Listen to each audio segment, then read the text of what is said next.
Hello everybody and welcome to Delta Blues Mondays. My name is David Lahr. If you have been enjoying these Delta Blues videos, please subscribe to my channel and hit the notification bell. I'm going to be looking at Charley Patton's Green River Blues, and this is pretty much the entire sequence that he does for the entire song. So it's going to be a long one, folks, but I hope you like it. I love this song mainly because you can almost sort of hear the trickling of the river in Charley Patton's playing. It's sort of like undulating. There's a sort of a sense of groove and sort of floatiness that I like, and I really want to get that across in the way that this is taught. So I hope you will listen to his version of this, because there's no point in just learning off of me. Please listen to his version and really hone in on what he's doing to accompany himself. It's quite amazing, using just three very simple chords. Essentially, you've got a capo on the second fret, and he's playing an E shape, an A7 shape, and a B7 add 4 or B7 add 11 shape. Very simple chords, but it's the right hand where the techniques really comes into its own. I can't be sure what he's doing, but I can only guess that he was inspired by sort of claw hammer, sort of folk style banjo playing, essentially, because it seems to be like this percussive effect.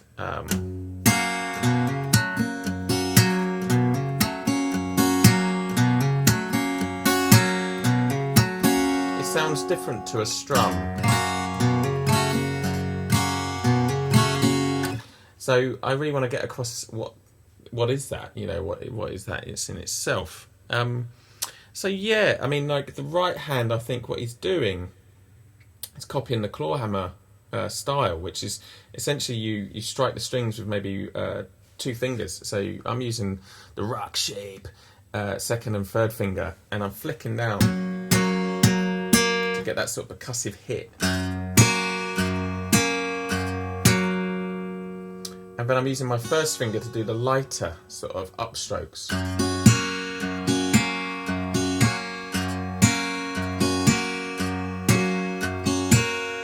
And then you can really hear the difference between those 2 strums. You've got this sort of percussive effect of the stronger downstroke and the lighter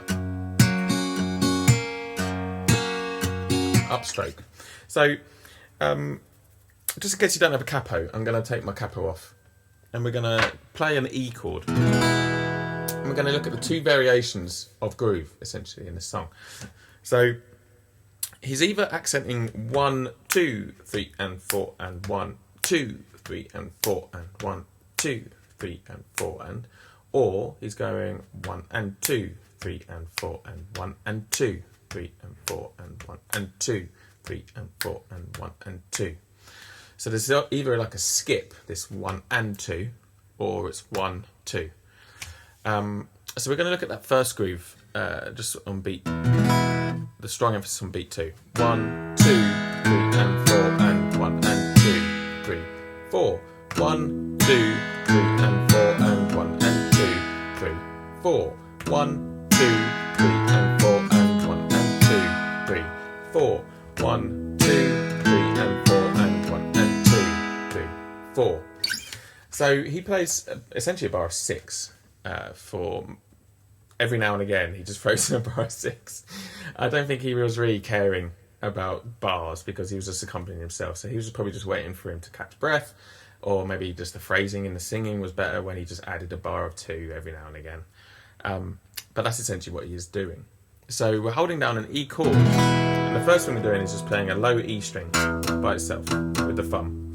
I'm using a thumb pick, and it makes it sound a bit stronger. So we're hitting the low E, and then using the rock shape, we're going to flick down with the middle 2 fingers. 1, 2 on beat 2. 1, 2, 1, 2, 1, 2. Now with this technique, what I'm doing, I'm flicking my wrist down onto the strings.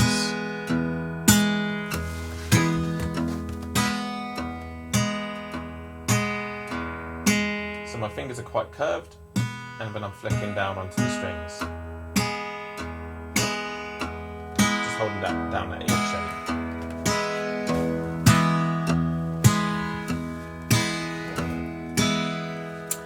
I'm then going to do a hammer on from the A string, so I've got to let go of that second finger. So the thumb comes down and plays the A string, and you hammer on the A to the B. So 1, 2, 3, and 1, 2, 3, and 1, 2, 3, and. Then we're going to do another hit on beat 3. 1, 2, 3, and 4. Sorry, on beat 4. 1, 2, 3, and 4, and. But this time we're letting go of our first finger to basically play an E minor, and then hammering on to that G sharp to make it major. So 1, 2, 3, and 4, and on the and of 4, so the upstroke of 4, I'm doing a very light flick up with the first finger. 1, 2, 3, and 4, and 1, 2, 3, and 4, and 1, 2, 3, and 4, and 1, 2, 3, and 4, and 1, 2, 3, and 4, and. See, notice that first finger coming up. 1, 2, 3, and 4, and 1, 2, 3. Oh, 3 and 4, and 1, 2, 3, and 4, and 1, 2, 3, and 4, and 1. Whoopsie. You get the idea. So we're basically doing that sort of percussive effect. So I said it was in 6. It's 6/4. So on the last 2 beats, we're just doing another E, and then we're doing an upstroke, and on downstroke on 2. So 1 and 2, 1 and 2, 1 and 2, 1 and 2. So the whole thing sounds like this: 1, 2, 3, and 4, and 1 and 2, 3, 4. 1, 2, 3, and 4, and 1 and 2, 3, 4.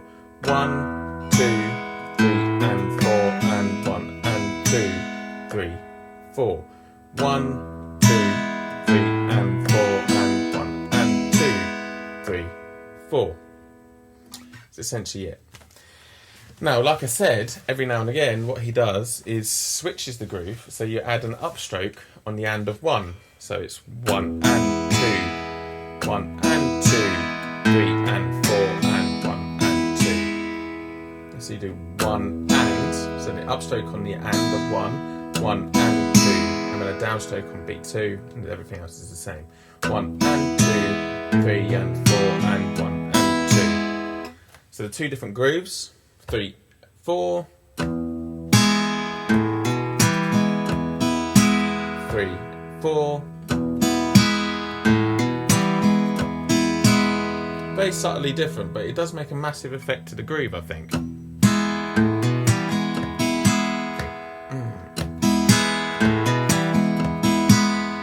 4, 1, 2, and 4, and 1 and 2, 3, 4, 1 and 2, and 4, and 1 and 2. That upstroke really adds a lightness to it all. It's a very sort of skippy effect, and that makes that undulating sort of river flowing vibe. So it's not just E, he does move to other notes. So in beats, in bars 3 and 4, he does this cool sort of movement.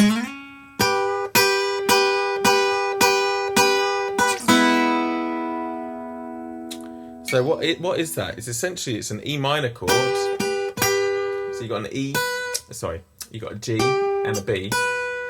It's on the E string, 7th fret, with the 2nd finger, and the G is on the 8th fret on the B string. But before that, he's playing a C sharp. So that's kind of like a 13, I guess, like a minor 6.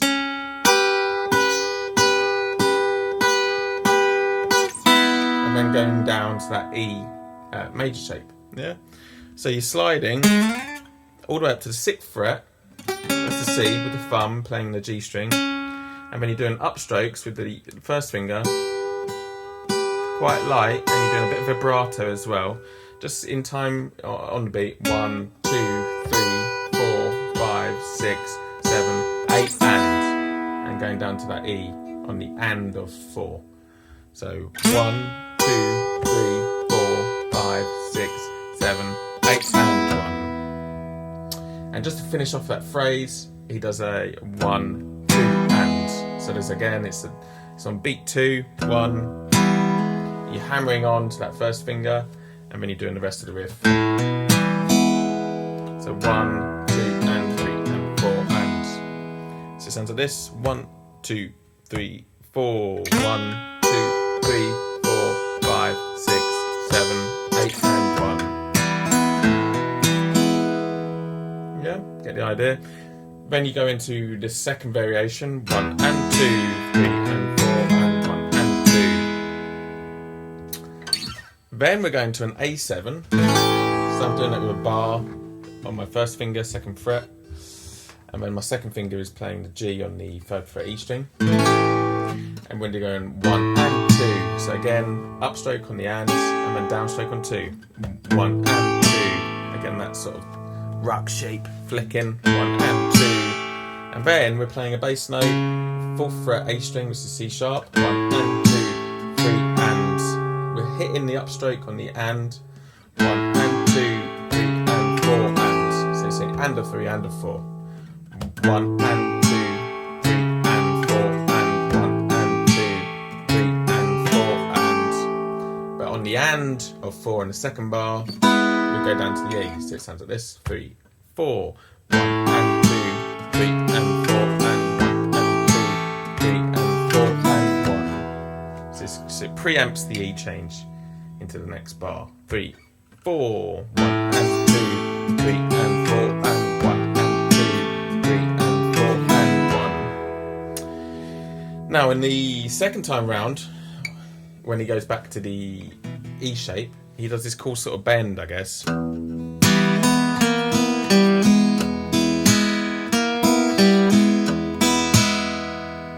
So we're going to go 1, 2.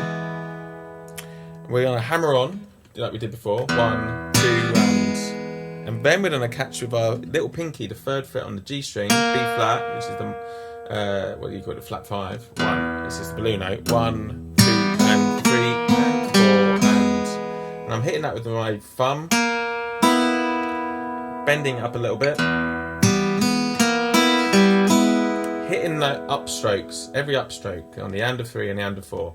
1, 2, and 3, and 4, and just hitting that G string, upstroke, G string.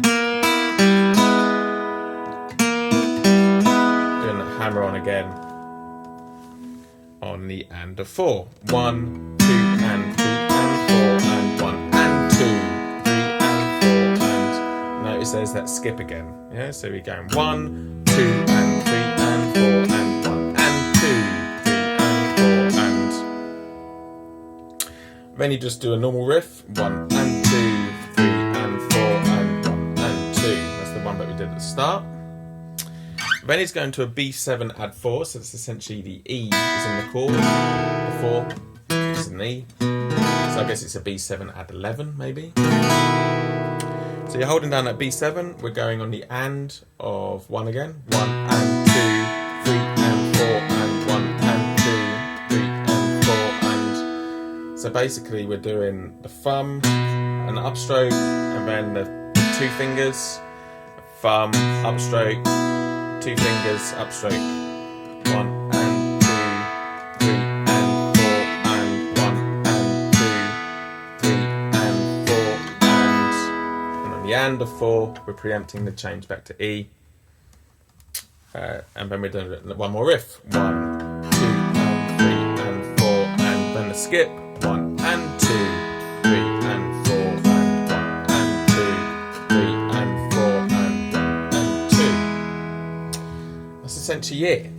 So if you can get that groove, that 2 finger, 1, 2, and get used to playing the strong down beats with the middle 2 fingers and the light up beats with the first finger: 1, 2, 3 and 4 and 1 and 2, 3 and 4 and. It's just a real matter of just changing chords.